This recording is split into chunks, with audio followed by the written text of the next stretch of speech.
Hello and welcome to another episode of Let's Talk, exploring the issues affecting all of our lives. I'm your host, Austin Harris. Today we talk sports with the help of one of our local MPs, the Member of Parliament for Georgetown West, and the Shadow Minister of Sports, Mr. David Wight. Mr. Wight, thank you very much for agreeing to be our guest here on Let's Talk. Thank you for having me on the show. Always a pleasure. For the benefit of our younger viewers who are just getting to know David Wight, before you became a Member of Parliament, before you became a prominent business leader, you yourself were quite the sportsman. As a matter of fact, together with your twin brother, who he would say the better looking one, you were quite the cricketer. Talk to us a little bit about your background and tell us who you are. Well, Austin, you wouldn't understand this because you're a little younger, but in the days when we were growing up, the main thing to do was sports. So we used to play most sports, and we picked in the end to concentrate more on cricket. But we used to play tennis, we used to play football, everything, and we've forwarded ourselves more for the cricket. And in fact, we've done well with cricket. Not only locally, because we were part of our father's team that he put together, By Right Cricket Club, and all five of us brothers played for that.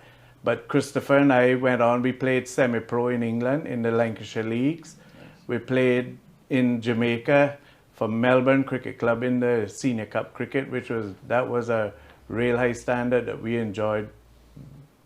I mean, that was unbelievable. Yes. But then a really big achievement, which we hold close to us, is when we represented Cayman at the Red Stripe Bowl. Mm-hmm. We came up against Guyana, the Leewards, the Windwards, really top cricket countries in the region. Mm-hmm. And for us to go compete at that level, I mean, that was an unbelievable experience for us. Sure, indeed. Now, cricket remains a very popular sport here in the Cayman Islands.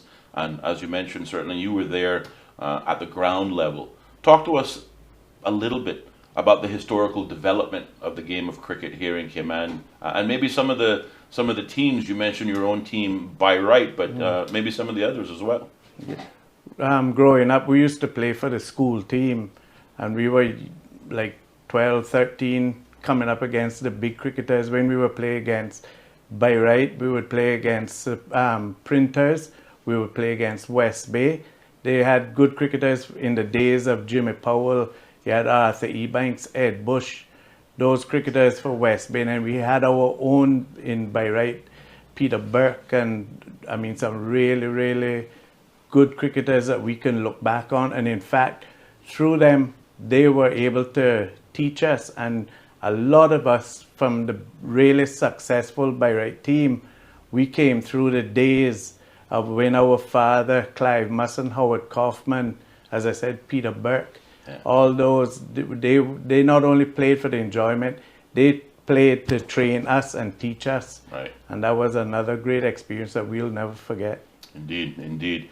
Well, let's fast forward now to your role as Shadow Minister of Sports.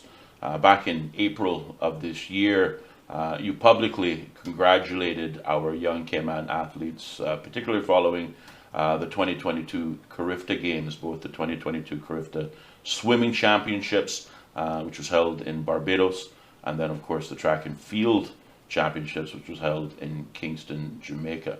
I know it's perhaps asking a lot to remember all that was said, but at the 2022 Carifta, we had a tremendous showing. Talk to us a little bit about those highlights and certainly some of the athletes that had some top performances.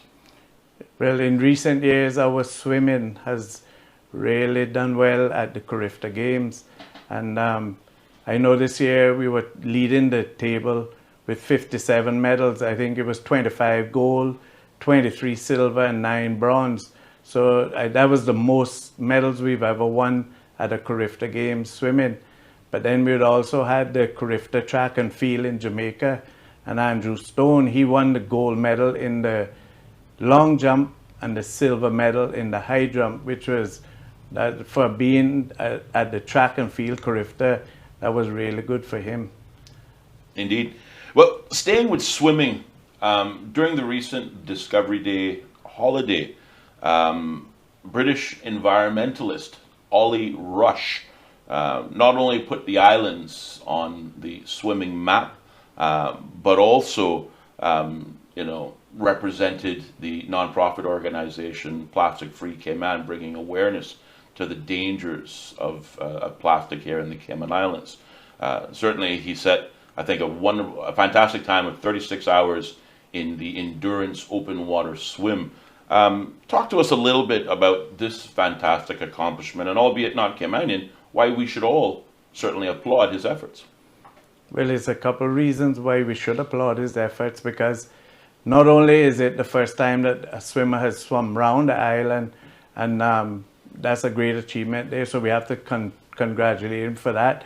But we also want to thank him for choosing Cayman to highlight the plastic free, the project he's on, and for us to be able to highlight plastic free Cayman, the issues and so on. So for him to choose Cayman to do this and highlight it, we want to thank him for that also. Yes, indeed. It was a tremendous performance. Again, as I say, 36 hours in the water, swimming around Grand Cayman. Very impressive, and certainly, if he's listening, congratulations to Ollie Rush and all of his supporters. Switching gears now to football, and that is, of course, the one played with the round ball and not that egg-shaped one. I know, as Shadow Minister of Sport, you maintain close relationships with the not-so-new Cayman Islands Football Association President, Mr. Alfredo Whitaker. The sport's had its share of problems in the Cayman Islands, but hopefully we've managed to turn that corner. Maybe you can tell us a little bit about, what's on the horizon for football in Cayman. Well, we've known Alfredo from time he first came here, and I know his love for football is, second to none.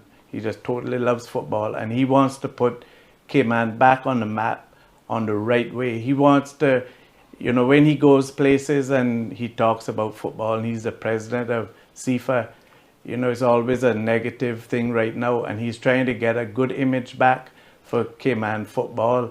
So I know we're in good hands with Alfredo as president, and he's trying to push the women's football.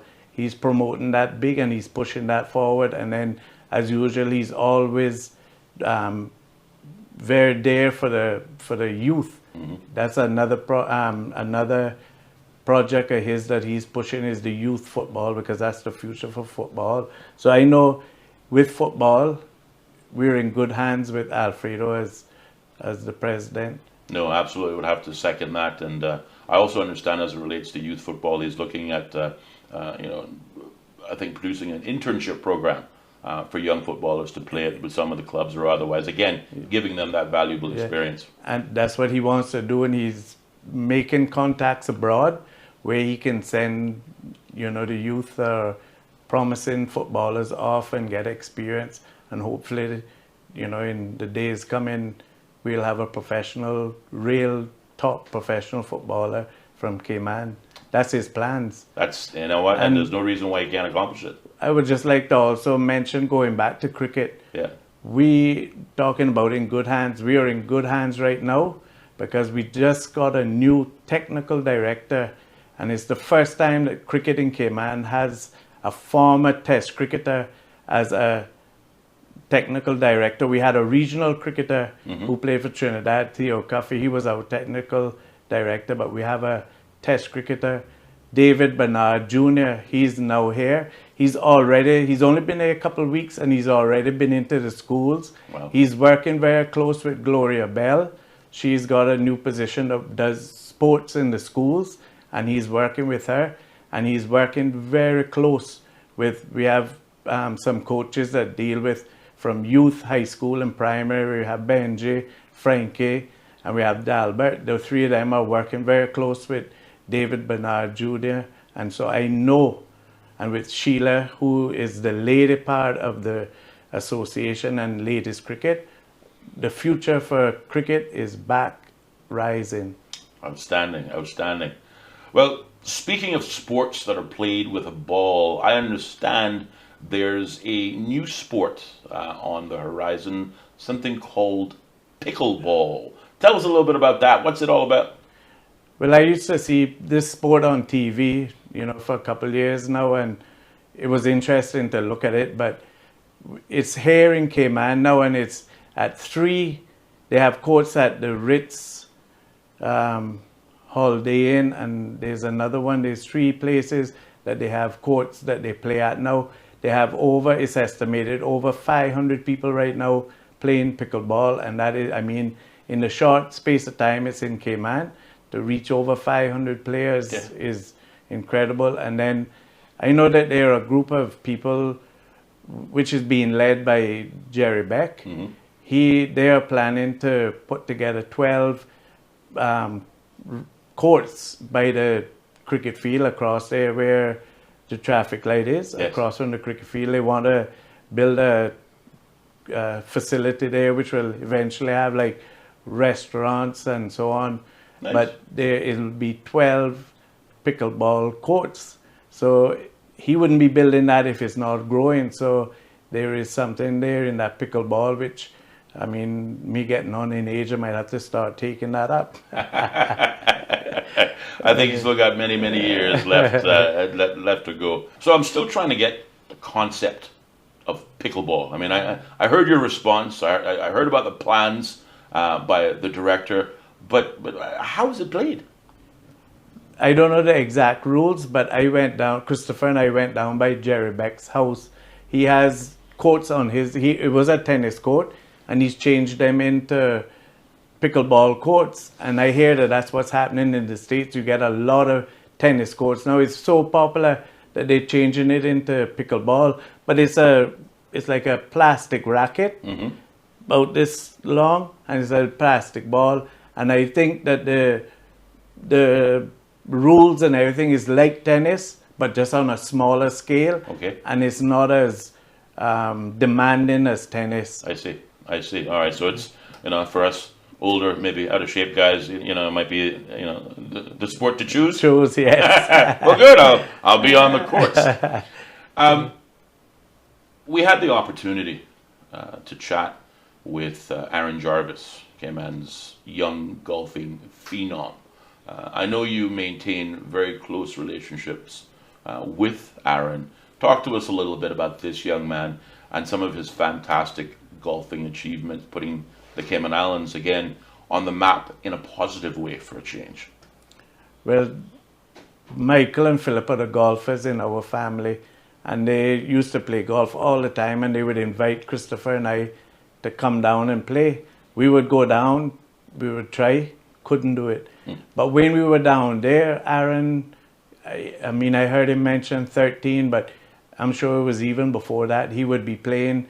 Michael would have his 2 sons there, Peyton and Taylor, and Peyton has gone on and done well for Caymanian golf as well.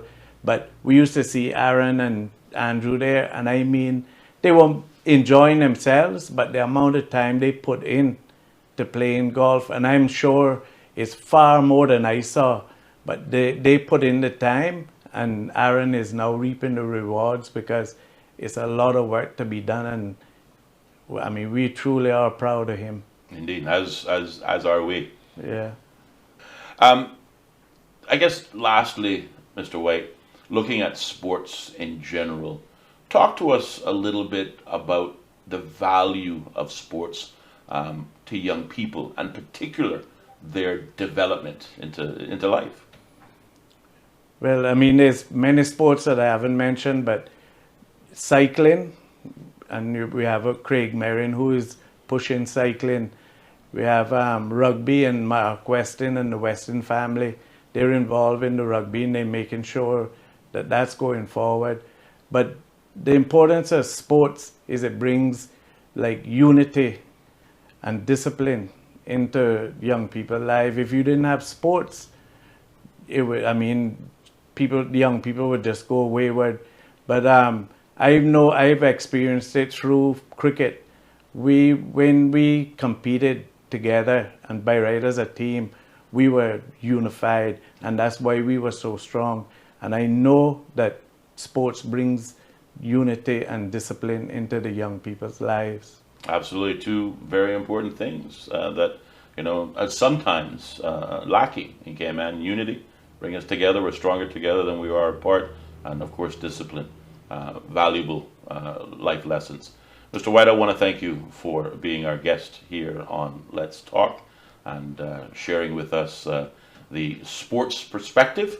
Hopefully, it will become a regular feature here on our podcast. Thank you very much for having me, and I've enjoyed it. Thank you. Indeed. Well, we definitely look forward to having you back. And to our audiences, we again say thank you for taking the time to tune in. We hope you too enjoyed our conversation. If you did, remember to like, share, and subscribe to our channel. If there is a discussion you would like to have us present here on Let's Talk, please feel free to leave your suggestions along with any other comments on our YouTube channel. Please tune in every Tuesday and Thursday at 4 p.m. for another episode of Let's Talk, exploring the issues affecting all of our lives. I'm your host, Austin Harris. Until next time.